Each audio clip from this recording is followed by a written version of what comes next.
샬롬, 주님 안에서 평안하십시오. 오늘도 주야로 말씀을 묵상하는 시간 조여스 모닝입니다. 오늘 우리에게 주신 본문 욥기 7장 1절에서 10절입니다. 욥은 풍성이 누렸던 사람, 다 가졌던 사람입니다. 그런데 그것을 다 잃어버리게 되는 상실의 아픔을 겪게 되자 욥이 깨달은 것이 있습니다. 인생이 품꾼 같고 종과 같다. 사실 욥은 수많은 품꾼을 거느렸던 대부호였습니다. 하인도 많았고 종도 많았습니다. 자신이 한 번도 종과 같다는 생각을 해본 적이 없습니다. 주인 그리고 그 모든 것을 다스리는 사람이라고만 생각했습니다. 그러나 모든 것을 잃고 난 후에는 누렸던 모든 것을 내려놓게 된 다음에는 이것들이 다 내 것이 아니고 진정한 주인이 있다는 것을 깨달았던 것입니다. 가졌을 때, 누렸을 때는 나오지 않는 고백이 있습니다. 그러나 상실을 경험하게 될 때 나오는 고백이 있습니다. 인생의 본질을 발견하고 내가 누구인지를 알게 되는 진정한 고백을 할 수 있게 됩니다. 하나님께서 보여주시고 하나님께서 들려주시는 깨닫게 하시는 그 무엇이 있다는 것입니다. 그래서 C.S. 루이스는 말하기를 고난은 귀머거리 같은 인간에게 하나님의 음성을 들을 수 있도록 해주는 확성기와 같다고 했습니다. 고난을 통해서 선명하게 듣게 되는 하나님의 음성이 있다는 것입니다. 그러므로 상실이 가져다 주는 유익이 있습니다.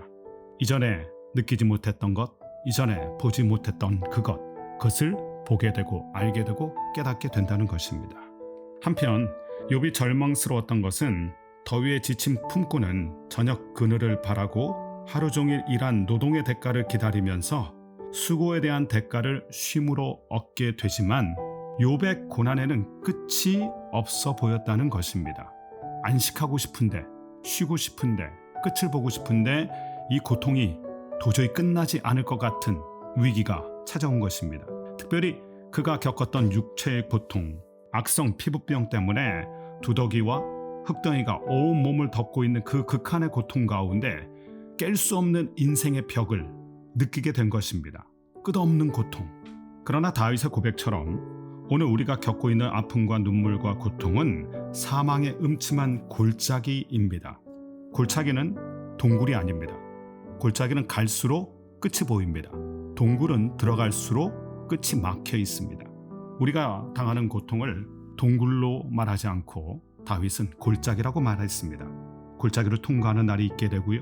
그 골짜기를 통과하게 되면 찬란한 구원의 빛이 우리 모두를 감싸 주실 것입니다.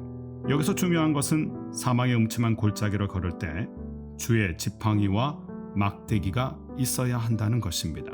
사방이 어둡고 죽음의 냄새가 가득할지라도 주의 지팡이와 막대기가 함께하고 있음을 믿으며 그 골짜기를 통과해야 한다는 것입니다. 그것이 오늘 본문 7절에서 10절입니다.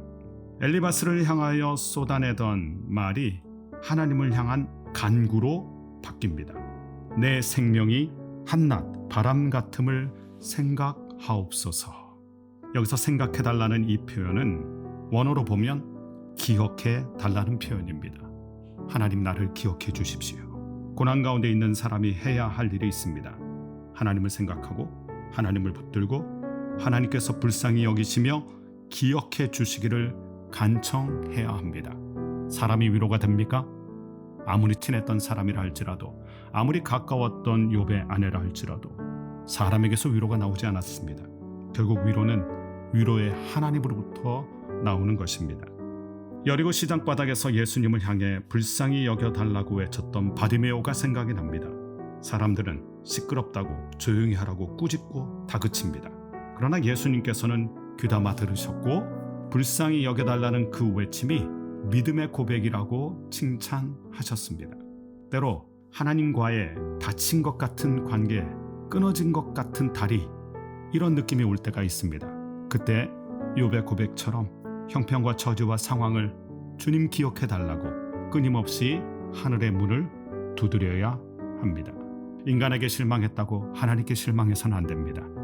인간에게 절망했다고 해서 하나님께 절망해서도 안 됩니다. 하나님은 언제나 우리에게 위로와 소망이 되십니다. 오늘 말씀을 통해 깨닫는 것이 있습니다. 첫 번째는 고난이 주는 유익이 있다는 것입니다. 안 보이던 것이 보이고 안 들리던 것이 들립니다. 깊어지고 넓어지게 됩니다. 결국 욥기의 결론으로 가보면 고난 때문에 욥이 사라지는 것이 아니라 고난으로 인해서 욥이 달라집니다. 사라진 게 아니라 달라집니다. 성도는 고난 때문에 절망하는 인생이 아니라 고난 덕분에 깊어지는 인생입니다. 두 번째, 사망의 음침한 골짜기를 지날 때 주님께서 기억해 주시기를 간구해야 합니다. 사람은 거절해도 하나님은 기억해 주실 것입니다. 사람들은 외면해도 주님은 그런 우리를 대면해 주실 것입니다. 함께 기도드리겠습니다. 하나님 아버지, 욥의 고난이 깊어질 때 욥은 자기 자신을 돌아보는 은혜를 경험했습니다. 자신의 인생이 어떤 인생인지, 하나님 앞에서 자신의 모습이 무엇인지를 되돌아보게 되었습니다. 그동안은 안 보였던 것, 그동안은 들리지 않았던 것이 보이기 시작하고 들리는 은혜가 있었습니다. 고난이 우리를 사라지게 하지 않습니다. 고난이 우리를 달라지게 만드는 것입니다. 주님, 이 은혜가 우리 가운데 있게 하여 주옵소서. 사람들은 거절해도 하나님은 기억해 주시고, 사람들은 외면해도 주님은 우리를 대면해 주시는 줄로 믿습니다. 오늘 하루도 우리 모두와 동행하여 주시고 우리 모두를 은혜의 장중에 붙들어 주옵소서. 사망의 음침한 골짜기 같은 시간 주님 붙들고 잘 통과하는 우리 모두가 되게 하여 주옵소서. 예수님의 이름으로 기도드립니다. 아멘.